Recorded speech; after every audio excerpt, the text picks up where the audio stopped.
Go ahead. Thank It's been you, a Karine. while. Hi. Yes, hello. Where you been? Just preparing for this moment.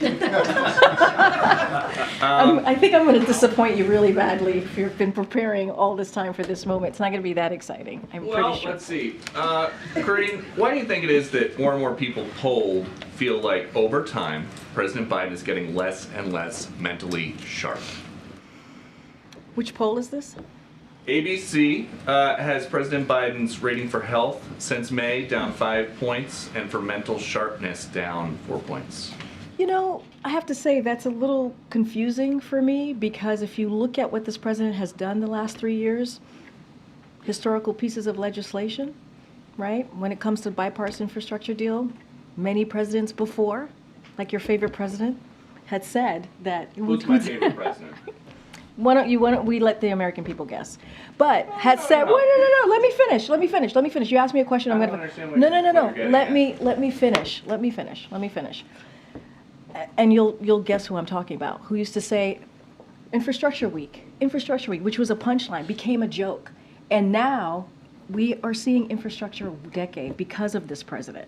There's the Chips and Science Act, right? There is the Inflation Reduction Act. These are legislation that is going to have a difference for generations to come, right? And so this is something that this president has done. That's pretty sharp for this president to have been able to do that. Let's look at the economy. The economy now, unemployment is under 4%, 14 million jobs created. The economy is in a better place than when it was when he walked in. That's just a fact, that's just the data. And we're seeing consumer sentiment is going up. And we saw just in December, how people spent more, and we hadn't seen that in some time. So I think you needed a president like President Biden to get that type of stuff done. Someone who's had Senate experience, someone who was the VP, vice president under President Obama, obviously, and someone who has been a pretty effective president over the last 3 years. Okay, following up on immigration, authorities in Fairfax County, Virginia, ignored an ICE detainer. They released an illegal immigrant from Honduras who was charged with sexually assaulting a Virginia minor and production of sexual abuse material.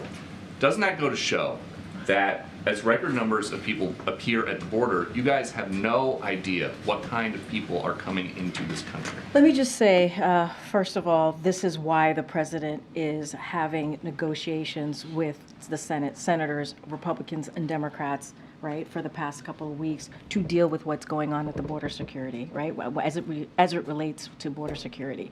This is why the president on day one put forward a comprehensive immigration plan that more than 3 years now, Congress didn't do anything about.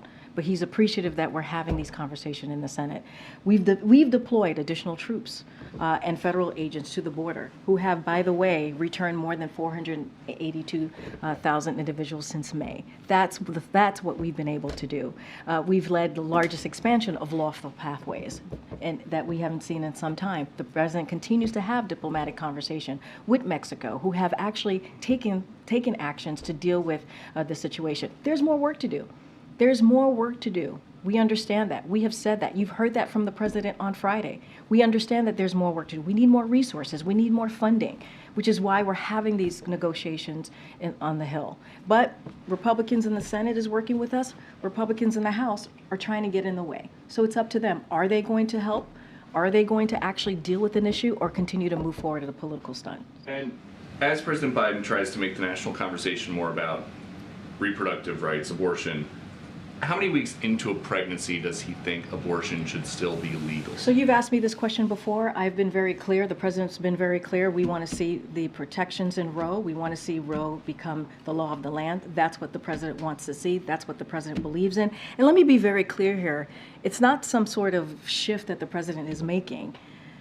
Majority of Americans want to see their protections protected by the folks who are here in Washington, D.C., in Congress, by this president and the vice president. The president is standing with majority of Americans. We saw that in the 2023 midterm elections, and we saw that in 2022, not midterm election, but the 2023 elections and 2022 midterm elections. They've been very clear. We need to stand for freedoms, for make sure women have the right to make their own decisions, personal decisions on their body, on their health care. That's where majority of Americans are. guess what? Republican officials, they're not there. They're not with majority of Americans. So the president's going to continue to stand with majority of Americans on this.